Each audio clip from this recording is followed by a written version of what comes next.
Hello and welcome. So today we're going to be talking about the chapter 15 of the book um, called "It's about evolutionary mismatch between the hunter-gatherer societies and nowadays societies, which are we going to refer to them as weird societies." So before getting into the types of the evolutionary mismatch, I'm going to be talking briefly about what is evolutionary mismatch. So, with time, civilization develops, it improves. So as there is social, cultural, economic, and lifestyle changes, and there is also evolution going on. But the problem is that sometimes those social, cultural, economic, lifestyle changes um, they accelerate on a higher pace than evolution. So evolution is not able to catch up with these changes. It's too slow, um, and this creates a gap. And this gap, we're going to refer to it as called evolutionary mismatch. And this gap can may lead to some mental health issues, as hypothesized. So there are two types of mismatch. Phenotypic and environmental. So what's the difference between the two? So in both types we have environment, sudden, unexpected event, um, and it causes a problem. So the in the phenotypic type, the problem it's like a novel problem that appears it's like a de novo, happens de novo in this nowadays weird societies, and it wasn't present in the past. But on the other hand, in the environmental subtype, the problem actually was present in the past, but it wasn't problematic back in the days. It was a good thing. It was adaptive. But these days, it's maladaptive. It's not good. Um, so I'm gonna get the article mentions some examples on each type. So, for example, if we start with the phenotypic, and one example of the phenotypic type example is old age depression. So basically, what is this about is that people in the past, in the hunter-gatherer societies, old people has had a very important role in the community. Their jobs were considered very important. For example, they knew medicine. They have like wisdom. They knew how to get carbohydrate-rich tubers. But on the other hand, in these days, old people doesn't have that much of importance in the job market. So it's redundancy. They're not needed as much, and that can create like depression and mental health issues in these people. Another example is that back in the day, so these societies they had some ritual practices. They dance together or something like that around the fire and things like that. But these days, people don't do that a lot. For example, they don't go to church a lot and stuff like that. So that negatively affect the mental health being of people and may cause them to suicide. Um, Something else that happened as a novel change in today's community is inequality. Um, so there were equality in the past, but now there is not as much equality. And this inequality, the problem with inequality is that it overstimulates the stimulation system in the human, and may cause him paranoid, schizophrenia, persecutory delusion, depression, and whatever. Um, so I'm going to talk more about inequality. So uh, the book mentions a fact. It says Relative social standing and wealth have much greater impacts on mental health than absolute economic circumstances. So, what does that mean?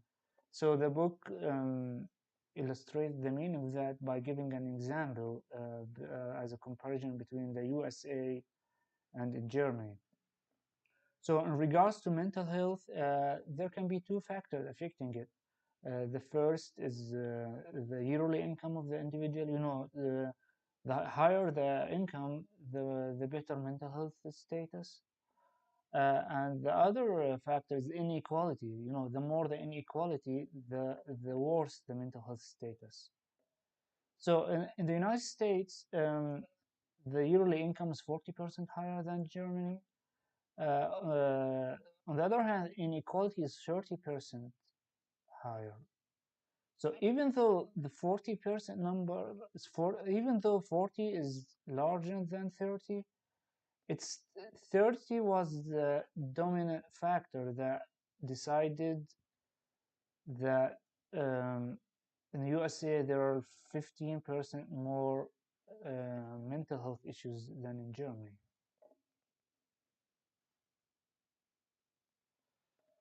And there is another concept discussed in this book. So here we have um, this is my modest presentation. Um, these are the rich people here, and these are the poor people here. So one might think, well, it makes sense that only the poor people are gonna have mental health issues such as anxiety. But the book says something else. It's something otherwise. It says actually both people have anxiety, but it's different types of anxiety. And why is that? So if rich people weren't hyper vigilant and they weren't watching out from other poor people, for example, they're gonna lose a lot. So the type of anxiety they have is hyper vigilant anxiety. On the other hand, the poor people, poor people has um, they have little to lose and a lot to gain if they engage in risky, impulsive stuff. So that's the type of anxiety they have, is risky impulsivity. And so going back, moving on to the next example is that chronic loneliness has popped up in today's weird societies, and it's hypothesized that chronic loneliness leads to stress, anxiety, and hypervigilance. Another example is that different time scales of resource acquisition and personal goals. So back in the days, in the hunter-gatherer societies, people they were just thinking about short-term goals. Like for example, they just think about what are they, for example, they're gonna eat today. They don't think too much in the future. On the other hand, uh, the weird today society, people think a lot of long term, even in the range of years. They, for example, think what's gonna happen to them after like 20, 30, even 50 years. It's like a kind of a career style thinking. They worry about the future, let's say. And the problem that this way of thinking can create issues like depression and anxiety. And so, one potential treatment for this issue is mindfulness. Is like you just concentrate on the moment. You don't worry about the future. Um, and I'm going to give more details on this problem. So this is a time graph. It's a linear graph. On the x-axis we have time, and the y-axis we have one overall life situation. Um, so the article says here that so we have two factors that can determine the mood of the individual. So the first factor is the one's overall life situation. The better, the more better the health, mental health, the more happiness, let's say. And the second factor is the progress toward current goals, which is basically the slope of the line here. So when somebody has a positive slope, uh, he's gonna be happier. But if he has a flat, if his progress was halted or reversed, he's gonna get sad. And you may ask, what factor is more important? Well, the article says that the second factor is more important. So, for example, somebody was lying here. So even though he has a very good life, very good overall life situation, he may be actually miserable because the progress has halted or reversed. Um, and so um, this article is making comparison again between the hunter-gatherer societies and weird societies. So in hunter-gatherer societies, the good thing about it is that when they get sad here, um, life has adapted the human to stop because more hard work is going to be useless. So it's better just to stop and try in an attempt to terminate this, let's say, useless effort. On the other hand, in which society, the problem is that after somebody gets sad by the bad progress, he can't stop. He can't stop his plan because the plan it was planned for very long years. So it's very difficult to abort goals that has been planned for extended periods. And so the problem after that, when he can't stop, he works harder, let's say uselessly, and that creates more miserability, and so the cycle goes on. So that's the phenotypic mismatch illustrated here. That's a problem. Um, Moving on to the next example,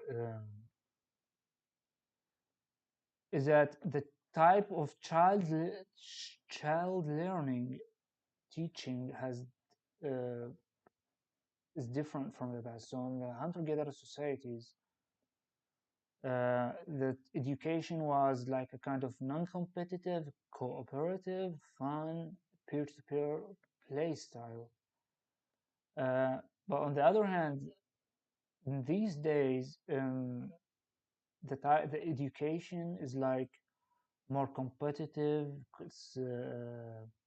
It's like has grades for classes. It's more structured. There are punishment system, um, and there is not a lot of play included. So it's like in classroom style, And the article says that the problem with this type um, of education is that it decreases child happiness. So moving on to the next type, which is environmental mismatch. So one example is, for example, psychosis. So actual psychosis was present in the hunter-gatherer societies, but it was not considered problematic. Actually, it was a good thing because psychotic people who are called shamans back in the days, um, they were like kind of well respected in the community, and that gave them like an evolutionary push. It was a positive adaptation. But these days, psychosis, let's say it's maladaptive. Let's say it's not a good thing. People don't need shamans anymore, and psychosis is associated with socio-occupational dysfunction, uh, such that. So the next example is ADHD. Uh, back in the days, having ADHD is a good thing because it it stimulates you to go explore what's around the corner, looking for opportunities around the corner. um, Impulsivity was good, and learning was like with more physical activities. But today, the it's a classroom environment, so no physical activities. So ADHD might not necessarily be a good thing these days. Uh, the next thing,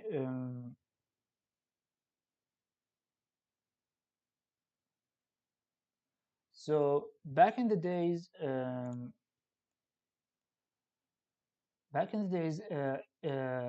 the chances of a hunter succeeding in his hunting, um, in his hunting journey was slim. So the chances that he's going to succeed is slim, is like 20%, something like that.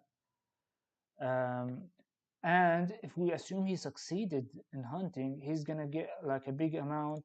He's going to be like a big amount of meat that is going to be like, it can actually be enough for everybody. So it's not wise to throw out this big amount of meat. So people were what they were actually doing is that they distribute like tasks that, for example, each person in the group has a hunting day in the week. And so by saying that, uh, teamwork was a very important thing back in the days. If you get out of the group, it's very life threatening, and isolation is very life threatening. It can kill you.